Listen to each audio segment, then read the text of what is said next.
Good evening, everyone, and today we are doing part two of the rise of AI relationships. Let's go straight into the read. So, how do AI relationships operate day to day? Once an AI relationship is established, it is often becomes a routine part of daily lives. Here's what a typical day with an AI companion might look like. Morning check-ins.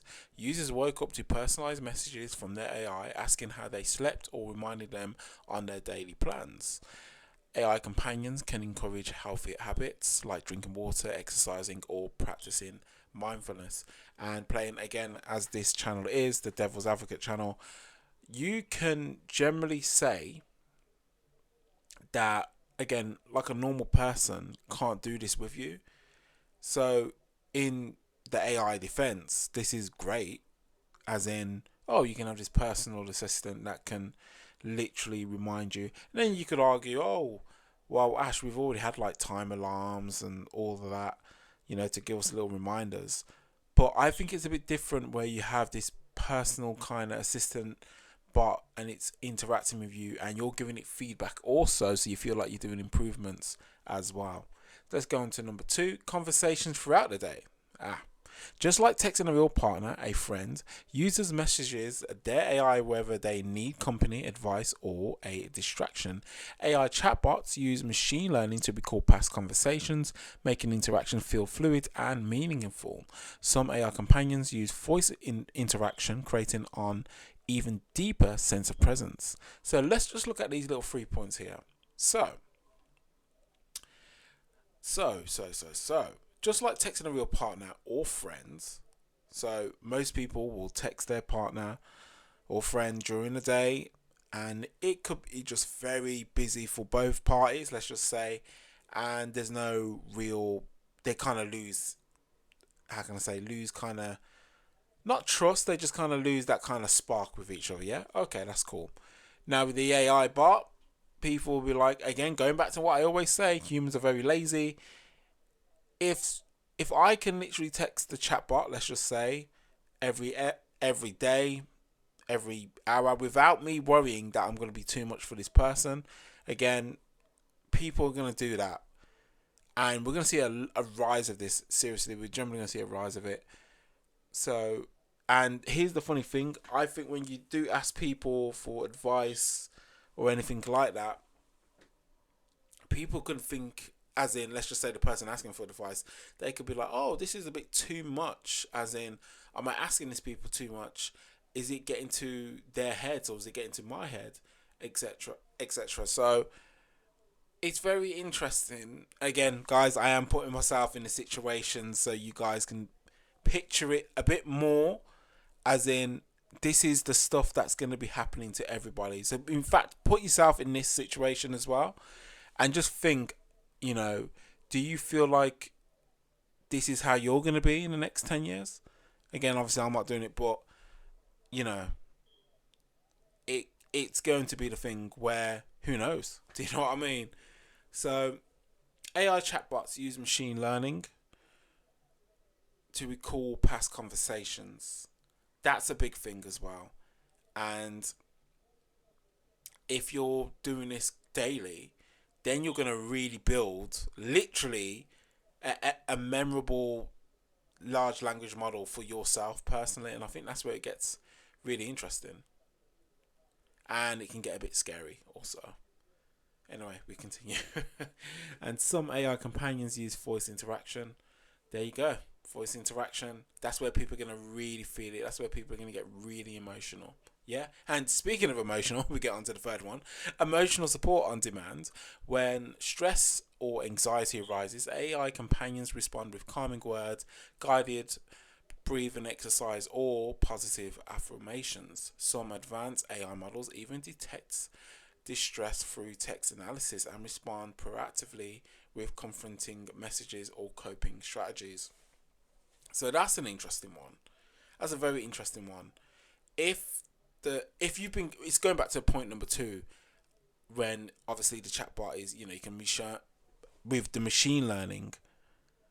Now, if the chatbot can understand how the person is feeling on a day-to-day basis and then pick up on when something is going completely wrong, then that's kind of a good thing in a way, because it's, safe and well-being for the person, which I think is very important. And especially, obviously, we've already saw on some of the stories that have, again, can't say too much on YouTube, where people have unalived themselves, basically. So when they have speaking to these chatbots, so it does get a bit, that's where it gets the scary bit. And I think finally we're on number 4. Oh no, we've got another 2 points. Evening reflections and bedtime talks. Again, this is going to be, without even reading into it, people will do this regardless, and I think they're trying to replace. Again, I'm trying to put myself in their shoes, that people do this.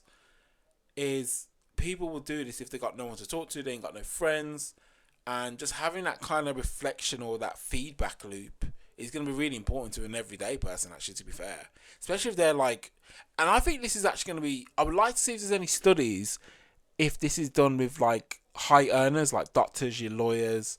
I would love to see if they, like, how are they using artificial intelligence? Obviously, I mean, I hope they're not always using it for their job, because that would be quite concerning, because obviously of, let's just say, hallucinations and stuff. You don't want to have certain people, get in trouble or be at harm's way.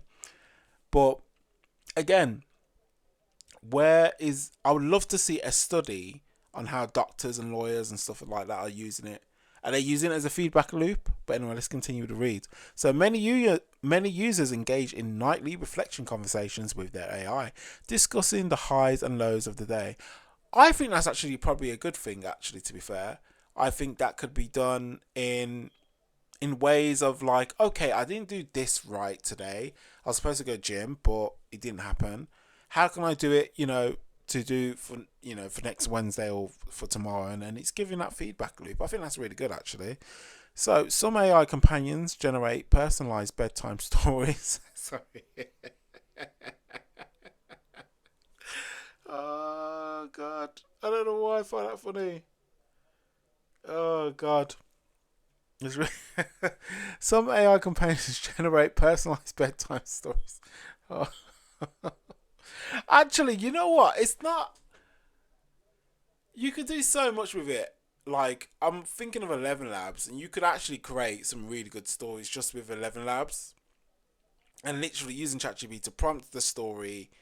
And yeah, it could be actually really good for your, like, brain system. But anyway, we continue. I don't know why that little line just got me up. So yeah, where are we? Because I've lost it now. How can I lose it? Because it's right in front of me.